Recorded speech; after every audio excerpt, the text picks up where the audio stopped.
Today, I wanted to talk about something a little bit different. Ramen.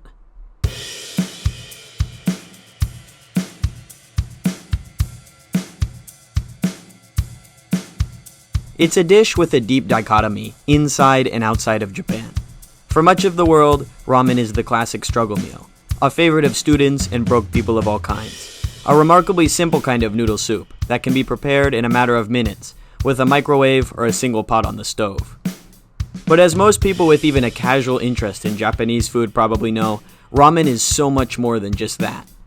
Coming in endless varieties, ramen has levels of craftsmanship ranging from the instant styrofoam cup kind to the Michelin star line up on the street for hours kind.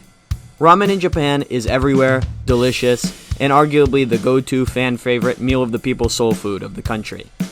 Don't get me wrong, Japan has a lot of popular foods like sushi, tempura, and for some reason convenience store egg salad sandwiches.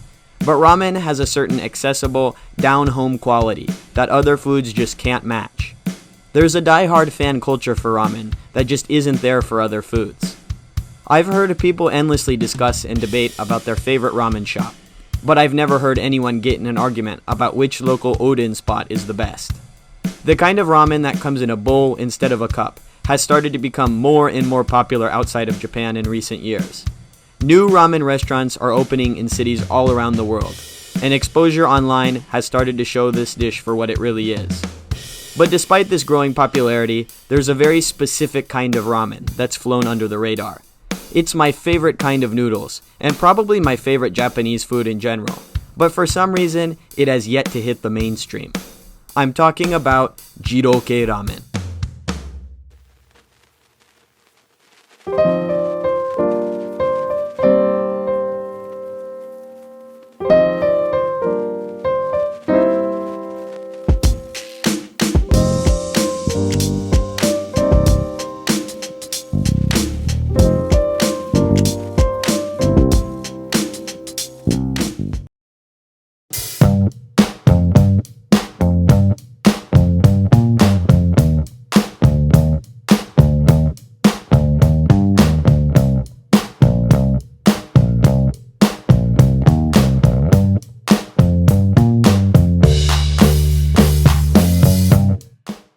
My discovery of these heavenly noodles coincided with my arrival in Japan. Soon after moving here, my buddy Shun invited me to eat with him at a ramen shop that could have been straight out of a movie. It was a tiny spot on a narrow urban street along some train tracks with only one counter and a handful of seats. When I sat down, I was greeted by an enormously intimidating bowl of ramen, piled high with meat, vegetables, and noodles. But from the first bite, I fell in love. It was completely unlike any ramen I had ever had before. I was already a lifelong noodle fan, but that one bowl completely changed my understanding of what ramen can be. Every ingredient was prepared perfectly and meticulously, and it all came together in a perfect harmony of intense flavors. I left feeling a little heavier from the sheer size of the bowl I had just eaten, but knew I would be back soon. And back I've gone time and time again, both to that restaurant and others that cook up ramen in the Jiro style. It's a miracle I haven't gained weight.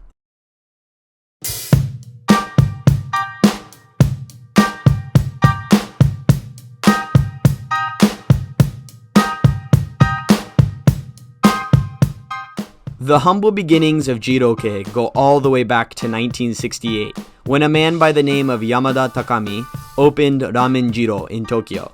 Literally translating to Second Sun Ramen, the name was supposed to be a pun of the similarly named Ramen Taro, a brand of instant noodles.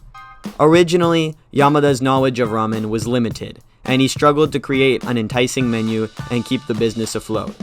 But he gradually refined the concept, spending time working in other restaurants and taking input from students at the university near his shop. The kanji used in the name of the restaurant even changed, from Jiro to Jiro, when a sign maker mistakenly wrote the name incorrectly and Yamada decided to keep it.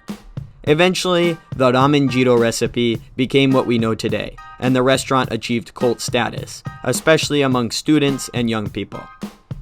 The shop now has dozens of sister locations across Japan that are owned and operated by people who have worked with or trained under Yamada, and hundreds of other shops across the country that follow the Jiro style or jirokei. key to jirokei ramen are the signature ingredients. Every bowl consists mainly of thick buckwheat noodles, mountains of moyashi bean sprouts, massive pieces of juicy chashu pork, and garlic. You can typically customize the base size of the bowl and the amount of each ingredient you want, with the special term mashi, meaning extra, and mashi mashi, meaning even more. The sheer quantity of ingredients can make Jiro ramen a physical feat to eat. Even a normal or small size can be significantly larger than a normal bowl of ramen. I've heard people say that jirokei wa shokuji janai, senso da. This may sound like some kind of excessive food challenge, but I think it's different than that. The size and heft of the meal is part of the experience. I'm not a particularly big eater, and I know people who aren't either, but still love jirokei, and plan their day around having enough space in their stomachs to eat it. Eating it feels more like an accomplishment than gorging yourself, and the taste always manages to stay delicious throughout. The rules shops have also contribute to the experience. Eating jirokei isn't about conversation or service or anything like that. It's about the food. Money is typically handled at the door by a ticket vending machine, and discussion between the staff and customers is limited. And when you get your food, you're obliged to focus on eating. Many shops have signs barring the use of phones while eating, and long conversations are frowned upon. When you go to jirokei, you get in, you eat, and you get out, especially if there's a line of people behind you waiting to eat. There are jirokei shops with a reputation for being overly strict, but for the most part, the rules contribute to the atmosphere and place the focus on the food.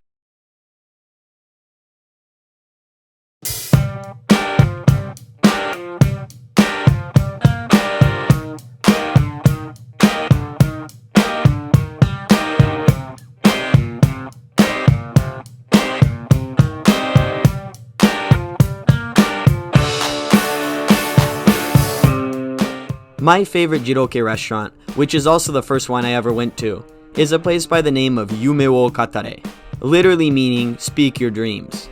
It's technically a chain with a handful of restaurants around the country, and somehow even one in Boston, but it totally has the feel of a local spot. My guess would be that Yume Katare is more of a network of franchises like Ramen Jiro and less of some kind of corporate structure. The sign out front is painted on the wall of the building, and the inside has an older, well-loved feeling. The shop is located right near a couple of universities, and it's popular with students. The interior consists of just a counter with a little space for people to line up and wait, and there's always people waiting. I've seriously never seen this place without a line. I think there's a good reason why. The ramen here is seriously something special. It definitely has the most intense flavor of all the jirokei I've had, with lots of abura and garlic. The chashu is also probably the thickest I've ever eaten. But the star of the show is by far the noodles. They're made fresh in the store and are without a doubt the best I've ever eaten in my life. They're so springy, thick, and chewy, and soak up the flavor of the broth perfectly, without becoming soggy at all. If I go a long time without eating there, I'm tempted to think that other ramen places might be just as good or better. But every time I stop by, I come back into the light and remember just what makes this place so delicious. The next spot I wanted to talk about is called Bancho Seimen. Another one of my favorites, this place follows the jirokei tradition closely, while feeling a bit more modern. Everything inside the shop feels sleek and new, and the atmosphere is a bit more relaxed. It also has a single counter, but it's quite a bit more narrow, making it a tight squeeze. The shop is located in the center of my city's urban core, and is also always busy. The ramen itself is delicious, and while the flavors aren't quite as strong, sometimes less is more, and it ends up being easier to eat. The chashu is also always cooked to perfection, you can choose the thickness of the soup, and the shop often does specials to spice up the menu. The last place I wanted to talk about is one of my more recent discoveries, a low-key ramen shop named Yuzuki.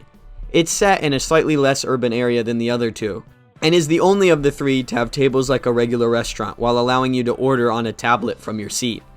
It actually doesn't officially claim to be jirokei, referring to its ramen as buta soba, but otherwise the taste and ingredients are exactly what you'd expect from Jiro ramen. At Yuzuki, it's the soup that really shines through, with a deep flavor that's not overpowering. The restaurant also serves chicken nanban as a side, which is incredible. Chicken nanban is one of my other favorite Japanese foods, video coming soon confirmed. I hope you gained some valuable insight into one of my favorite dishes, and one of the countless things I love about Japan and want to share. If you live in Japan or Boston, do yourself a favor and drop everything and beeline to your nearest jirokei establishment. If you don't, hopefully it's only a matter of time before one comes to a town near you, and in the meantime, it should be on the top of your travel bucket list. Sometimes, the parts of Japan and Japanese culture that become popular online and around the world surprise me, but jirokei ramen should be up there. I can say without a doubt, it's the best ramen you've never heard of.